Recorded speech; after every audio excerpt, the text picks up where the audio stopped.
Good evening from New York. I'm Chris Hayes. The Congressional Select Committee investigating the conspiracy to overthrow American self-governance and the attack on the Capitol has just made another huge move tonight, releasing private text messages sent from a Fox News personality to the chief of staff of the former president of the United States and others in the days before and during the January 6th insurrection. The texts were released in a letter to Sean Hannity asking that he cooperate with their investigation. As you probably remember, this is not the first time Hannity has been featured in the investigation surrounding January 6th. Much of that is thanks to Donald Trump's former chief of staff, Mark Meadows. Back in November, Meadows turned over a trove of about 9,000 documents, a combination of texts and emails, things that he said were not privileged. And then right before it was time to appear before the committee, he backed out. But here's the thing. He'd already turned over thousands and thousands of documents. And so on the night that the committee voted to hold Mark Meadows in contempt for refusing to answer their questions, members from the committee went through just some of the material they pulled from the documents he willingly passed along. And they included texts sent to Mark Meadows in the middle of the violent insurrection. The vice chair of the committee, Republican Congresswoman Liz Cheney of Wyoming, read many of them out loud.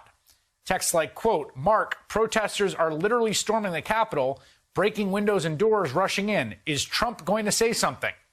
She read texts from the president's own son, Don Jr., who apparently didn't have dad's phone and had to text the chief of staff, that read, "He's got to condemn this shit ASAP. The Capitol Police tweet is not enough." And text from multiple Fox News personalities like Laura Ingraham and Brian Kilmeade, and of course, Sean Hannity. According to the records, multiple Fox News hosts knew the president needed to act immediately. They texted Mr. Meadows, and he has turned over those texts. Quote, "Can he make a statement? Ask people to leave the Capitol," Sean Hannity urged. After she read those truly explosive texts, Sean Hannity sat in silence, ignoring what just happened. In fact, he even went on to have Mark Meadows on his show that night, the guy who passed along those texts to the committee, and just asked him nothing about it. Nothing to see here. Just two bros broing it up. And then the following day, he issued this rebuttal. Where is the outrage in the media over my private text messages being released again publicly? Do we believe in privacy in this country? Apparently not. I am an honest, straightforward person. I say the same thing in private that I say to all of you.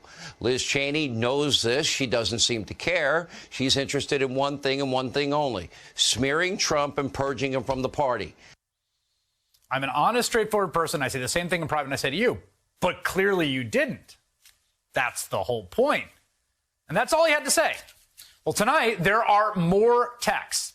As I said at the top of the show, they come in the form of a letter. This letter was sent to Sean Hannity today from the January 6th committee, asking him to cooperate in their investigation. I'm going to read you big chunks of this letter because its contents are really something, and you will see why. Quote, "The Select Committee now has information in its possession indicating that you had advanced knowledge regarding President Trump and his legal team planning for January 6th. It also appears you were expressing concerns and providing advice to the president and certain White House staff regarding that planning. You also had relevant communications while the riot was underway and in the days thereafter." The letter then says the committee has dozens of texts between Hannity, Meadows, and notably other unnamed people about Trump's efforts to contest the outcome of the election, including one Hannity sent to Meadows on December 31st, 2020. That's less than a week before the insurrection, reading, quote, "We can't lose the entire White House counsel's office. I do not see January 6th happening the way he is being told. After the 6th, he should announce he will lead the nationwide effort to reform voting integrity. Go to Florida and watch Joe mess up daily. Stay engaged. When he speaks, people listen. Go get him, slugger." Now, that is Sean Hannity warning Mark Meadows 1 week before the insurrection that January 6th is not going to go the way that Trump thinks it will and is being told it will, and that Trump should gracefully step aside. Which, I got a few things to say about that. He's right. You go, Sean. But also prompts the question, what did Hannity know about the plan? We can't lose the White House counsel's office? Someone is looping him in. According to the letter on January 5th, the night before the riot, Hannity sent a series of texts saying, quote, "I'm very worried about the next 48 hours. I'm very worried about the next 48 hours. Then referencing the counting of the electoral votes and Pence pressure White House counsel will leave. Again, man, he's well-sourced, this Sean Hannity. Message indicates that for some reason, Hannity thought the White House counsel would leave. And we have reporting indicating the White House counsel had threatened to do just that. So what did Sean Hannity know? The committee also writes, quote, "It also appears from other text messages that you have may had a conversation directly with President Trump on the evening of January 5th and perhaps at other times regarding his planning for January 6th. Sean Hannity may have been talking to Donald Trump about his January 6th plans the night before it happened. What did they discuss? There was this other part in the letter that also just made my head turn. It appears that Sean Hannity may have also been talking to members of Trump's cabinet about possibly removing him from office. Quoting the letter again, later on January 6th, you texted to Meadows press coverage relating to a potential effort by members of President Trump's cabinet to remove him from office under the 25th Amendment.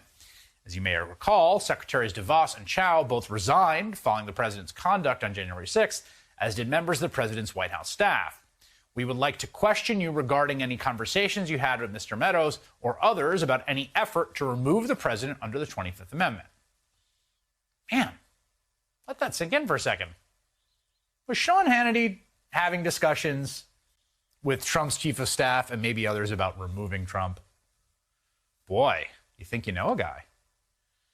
And as bad as all that is, as worried as Sean Hannity seems to have been about Donald Trump, this last text I'm going to read you indicates he was worried Trump was not done on the 6th. This is really interesting.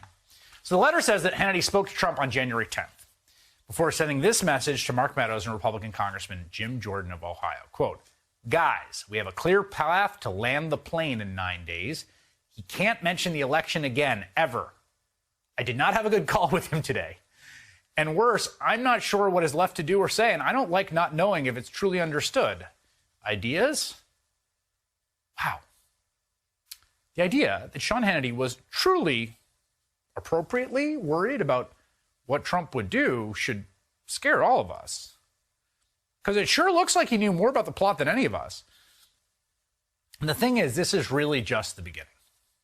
Letter reads very much like a kind of warning shot. It's explosive, obviously, but it's really just a preview of the stuff they have. Sean Hannity knows what else they have, presumably, and with that leverage, the committee is asking nicely for Sean Hannity of Fox News to cooperate with his investigation.